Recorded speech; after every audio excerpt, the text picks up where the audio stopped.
edad preescolar y escolar, que es aquí donde nos damos nosotros en su mayoría cuenta. La repitencia escolar que se da en estos niños, pues esto se da de acuerdo al retardo en el crecimiento que tuvieron al momento de desarrollarse en sus primeros 2 años de vida. Vamos a tener más niños desnutridos. Se nos van a llenar los CRN, se nos van a llenar los hospitales. No vamos a ser capaces de... O sea, los recursos son tan limitados, ¿verdad? Las organizaciones internacionales y nacionales han identificado de forma preocupada los problemas que acarreará la sequía en el corredor seco de Quiché. Algunos, como USAID, destinarán $400,000 para paliar un poco la hambruna que se visualiza se dará en estos municipios.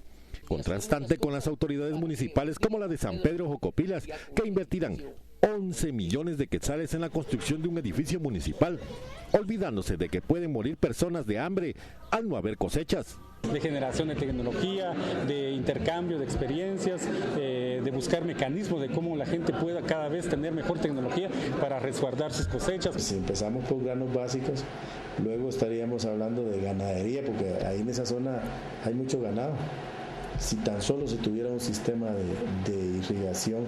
Vamos a dejar de hacer muchas cosas para que un día San Pedro cuente ya con un edificio como el que mucha gente lo desea ver un día, que tiene un costo ya confirmado de 11 millones de quetzales. Hasta este momento, ninguna autoridad gubernamental ha presentado algún plan de contingencia para hacerle frente a la sequía que se prevé se prolongará en el corredor seco de Quiché, y que según los que conocen este problema podría aumentar el número de muertos, sobre todo entre los niños. Tal que compartimos con ustedes a esta hora de la mañana, continuamos con más.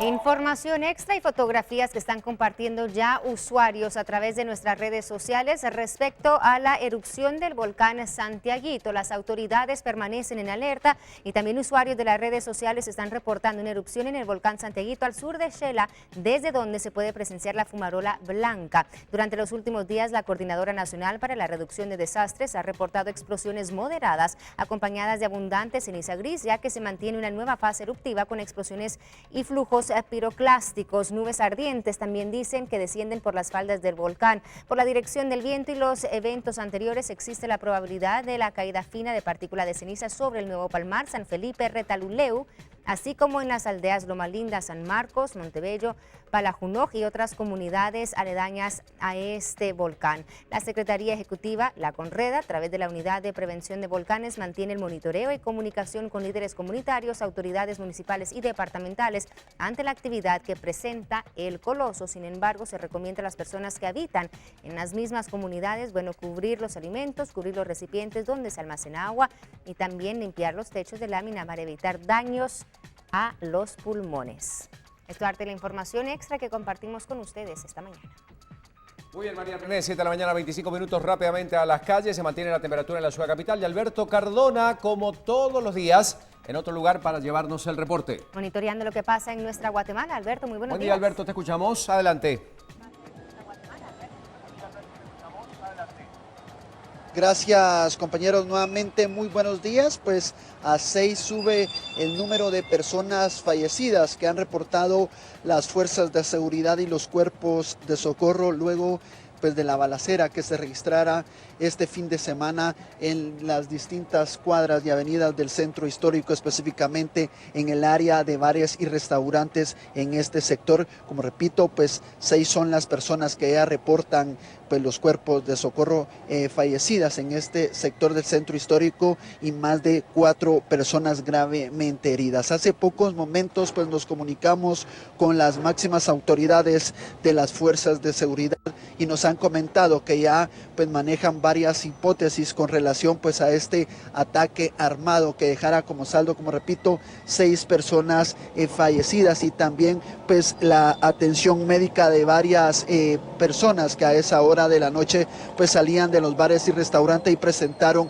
shock nervioso. Una de las primeras hipótesis nos dan a conocer las fuerzas del orden, destaca que este ataque armado surge luego de una pelea entre aparentemente grupos rivales, grupos de las denominadas pandillas, quienes se encontraron en este sector del centro histórico. Otra de las hipótesis que manejan las fuerzas de seguridad destaca que se debe a la pelea de territorio también de grupos delictivos que operan en este sector del centro histórico.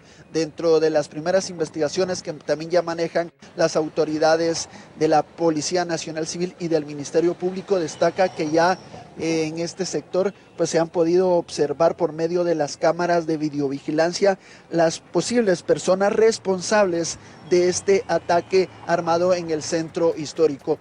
Los dueños de los comercios en el centro histórico están solicitándole a las fuerzas de seguridad que en horas de la noche y en horas de la madrugada brinden más vigilancia en estas cuadras que son muy visitadas, principalmente por jóvenes que realizan algún tipo de visita o ingiriendo algún tipo de bebida alcohólica en los bares y restaurantes, principalmente los días viernes y sábados. Fuera de cámara, hace pocos momentos nos comentaban algunos dueños de estos comercios es que ellos están muy preocupados, ya que en el lapso de un mes y medio han podido observar el incremento de jóvenes, principalmente pandilleros, que en horas de la madrugada específicamente ingresan al centro histórico, a estos bares y restaurantes, se colocan en las distintas calles y avenidas esperando principalmente a jóvenes que salen de los bares y restaurantes para asaltarlos. Ellos están solicitando, como repito, más vigilancia en los días viernes y días sábados, porque se ha incrementado el número de hechos violentos en este sector. Un claro ejemplo es el saldo de 6 personas que han resultado fallecidas y el dato que manejan los cuerpos de socorro de por lo menos entre 3 a 4 personas que ellos trasladaron el día sábado hacia los centros hospitalarios, presentando algunos impactos de bala en el cuerpo. Con esta información y con estos detalles, yo regreso con ustedes, compañeros, a los estudios centrales de BLM Noticias. Bueno, muchas gracias por la información y ahora vamos a recorrer el mundo. Ahí teníamos el reporte completo desde la ciudad capital con Alberto Cardona. Y nuestra compañera Crista García nos informa así de aquellos titulares que cobran relevancia a nivel internacional. Las noticias del mundo.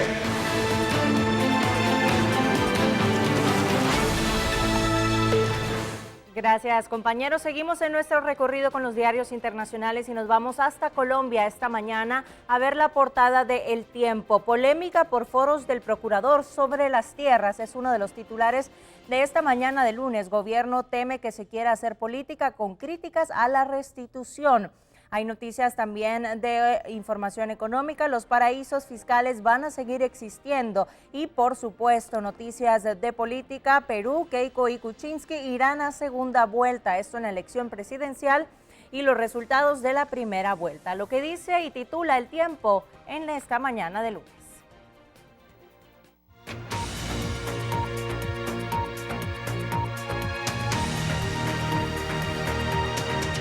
Y en más noticias internacionales, el belgo-marroquí Mohamed Abrini, inculpado en el caso de los atentados de noviembre en París, es el tercer hombre presente durante los atentados del aeropuerto de Bruselas el pasado 22 de marzo. Mohamed Abrini es el tercer hombre del sombrero que salió caminando del aeropuerto tras los atentados. Este anuncio fue hecho por la Fiscalía belga. La Fiscalía belga estableció que el belgo-marroquí Mohamed Abrini es el tercer hombre presente en los atentados en el aeropuerto de Bruselas el 22 de marzo. El acusado reconoció su presencia durante los hechos, explicó que lanzó su chaqueta en una papelera y luego vendió su sombrero. Las autoridades estaban tras la pista de este sospechoso, cuya imagen fue capturada por las cámaras de seguridad de la terminal aérea. También fue acusado de participación en actividades de un grupo terrorista y de asesinatos terroristas por los ataques del 13 de noviembre en París. La investigación confirmó los estrechos lazos existentes entre los dos ataques que dejaron 162 fallecidos. Otro detenido fue imputado bajo los mismos cargos tras haber estado en contacto con el kamikaze del metro de Bruselas. La ciudad permanece bajo operativos de seguridad. 6 personas fueron arrestadas en varios procedimientos. Y en otros temas le comentamos que el primer ministro de Ucrania, Arseniy Yatsenyuk, criticado por la falta de reformas y acusado de defender a la oligarquía, dimitió tras meses de una crisis política que paralizaba la labor del gobierno. Esta renuncia la realiza asegurando que durante su gestión hizo todo lo posible para garantizar la estabilidad del país y también construir una transición lo más pacífica posible. El primer ministro de Ucrania, Arseniy Yatsenyuk, anunció su decisión de renunciar a su cargo. En un mensaje televisado dijo que había hecho todo lo posible para garantizar la estabilidad del país. El anuncio se produce menos de 2 meses después de sobrevivir a una moción de censura que no prosperó, pese a los llamados a dimisión que hizo el presidente por escándalos de corrupción. La renuncia de Yatsenyuk será validada el martes por los diputados. En el cargo desde hace 2 años y durante mucho tiempo apoyado por Occidente, fue criticado por las insuficientes reformas puestas en marcha y por su supuesta defensa de los intereses de los oligarcas en el país.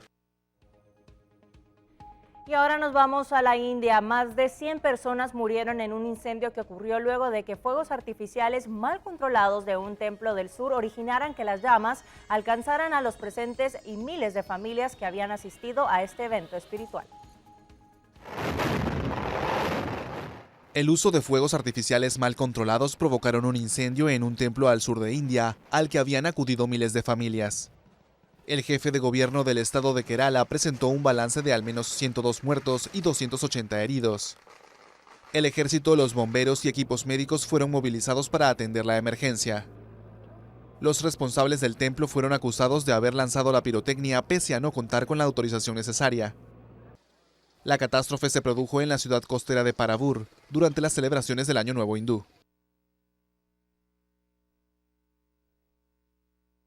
Ahí estábamos viendo estas imágenes de un hecho muy lamentable que destacamos esta mañana. Son las 7:34, compañeros, continuamos. Muchas gracias, Crista. Y bueno, el momento más esperado de la semana, arrancarla con algo de buen humor, aunque todo tiene que ver con la realidad política de nuestro país. Siempre hay un buen momento para presentar las inolvidables. Exactamente, una vista particular de nuestra realidad. Vamos entonces con las inolvidables.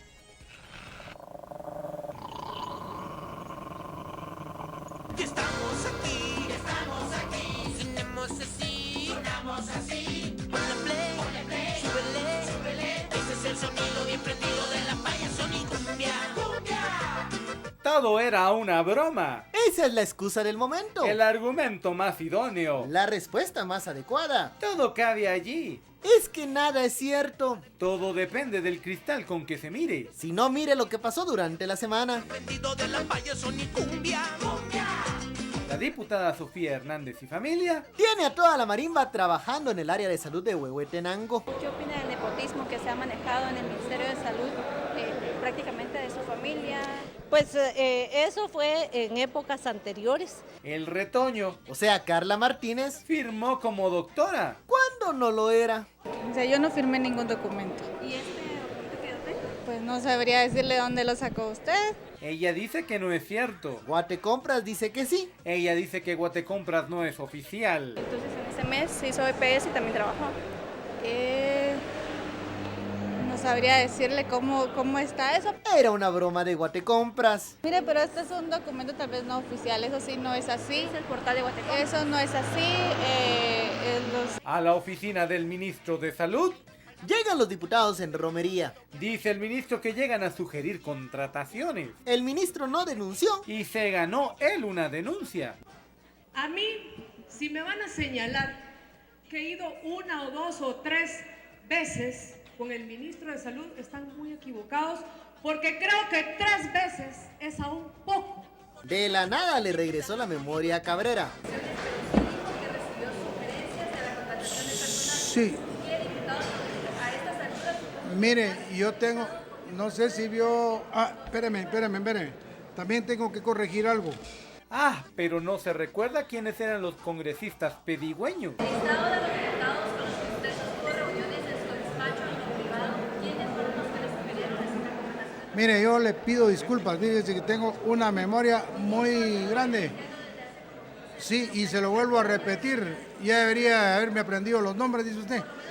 Mire, le pido disculpas. La diputada Patti Sandoval mira la tormenta y no se arrodilla. Yo no creo que ningún diputado, con la situación precaria que el sistema de salud está pasando, que alguien esté interesado en plazas. Nosotros somos fiscalizadores del Estado. Ella dice que seguirá reuniéndose